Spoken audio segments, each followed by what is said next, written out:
Hey Fragrance Junkie gang, welcome back to the channel, and if you are new, welcome. Today I want to share my review of Skull Sonnet with you all. Scents like this that have a sensual exoticness to it are right up my alley.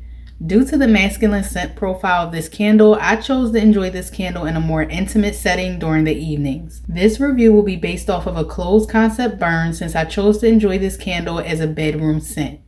While some may find this label to be creepy because it does have a decaying skull on it, I saw it in a different way once I started burning the candle and smelling the fragrance. After burning this in my bedroom and looking at the label, I feel like it tells a story. In my eyes, this label tells the story of a tragic romance. For some reason, I'm getting a Romeo and Juliet Shakespearean vibe from the label, but in a darker way. There's a picture of a poetry book in the background and what appears to be a dead rose next to the skull. Due to the scent being masculine, I'm going to assume this skull belongs to a man, and while he isn't pleasing to the eyes now, if he smelled anything like this candle, he smelled damn good before he crossed over. Let's get into the scent. The scent story for Skull Sonnet states, the intriguing essence of rich-spirited bourbon splashed against a ghastly accord of polished woods tied with aged tobacco and dark suede. We have top notes of bourbon and tobacco, mid notes of sandalwood and suede, and a base of amber and oak. The scent profile of this candle is a warm, sophisticated, rich masculine fragrance that doesn't lean heavy on the cologne side and has a slightly sweet, slightly smoky, smooth and earthy woodsy finish. On cold, the top notes provide a masculine blend of a slightly sweet, woody, smoky fragrance combo with a light touch of spice that isn't listed in the scent notes. If you typically don't care for boozy, alcoholic notes in your home fragrance, then no need to worry. The bourbon note isn't boozy and is more so in the background of the tobacco, adding a slightly sweet aged oak barrel scent to the woodsy, earthy, smoky tobacco note. In my opinion, while the tobacco is more dominant than the bourbon, I feel the added bourbon tones the tobacco and makes it tolerable. The mid notes of sandalwood and suede smooths out the masculine top notes and adds a pleasant subtlety to the overall fragrance. The suede note provides a suave, soft, musky, leathery presence that blends well with the top, mid, and base notes. The base notes of amber and oak blend together, adding a sweet, slightly earthy, woody scent that beautifully ties the masculine top notes and smooth mid notes all together. This, without a doubt, is a conceptual niche type of fragrance, and you will have to enjoy this type of scent profile in order to appreciate this fragrance. It's the perfect mood setter in the bedroom, but can also be enjoyed as a man cave scent as well.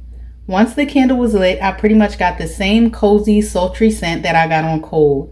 While the scent is a masculine one, I feel both men and women can enjoy this candle.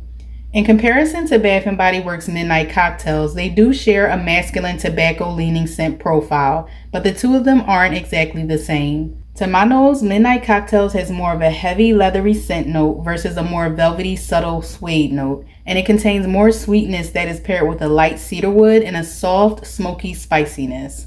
While both fragrances share a smooth and elegant masculine scent profile, they do have their differences. It's likely that if you enjoyed Midnight Cocktails from Bath & Body Works, then you may enjoy this candle. However, Skull Sonnet is less sweet, has a softer leathery scent with a contrasting smoky, woodsy, slightly earthy touch of spice to its scent profile, due to the different wood notes and the addition of amber, bourbon, and sandalwood. Before we get into the burn performance and strength and throw, I do want to show you guys how far down into the burn I am with this candle. And then I also want to give you guys an overhead shot as well while the candle is lit. When it comes to the burn performance, on the first 3 burns, I did experience carbon buildup on the wicks during each burn once I got 2 hours into the burn. This resulted in me extinguishing the flames, trimming the wicks, and relighting the candle in order to complete a full 3-hour burn without a hot, fast burn and high flames. Keeping a candle lit too long with excessive carbon buildup can lead to sooting, so definitely keep an eye on your candle while it's burning. I'm currently on the 8th burn, and I've been trimming the wicks a little lower than I normally do with my Kringles, and I'm going to recommend not burning beyond 3 hours. I am used to burning my 3 wicks from Kringle longer than 3 hours, but this particular candle has a hotter burning wick, and once I hit the 3.5-hour mark of burn time, I was getting a high flame with a little bit of sooting. Aside from that, the candle pulls out nicely and the wax pool is still clean. Now let's get into the strength and throw. Skull Sonnet is a mid-range performer in my bedroom.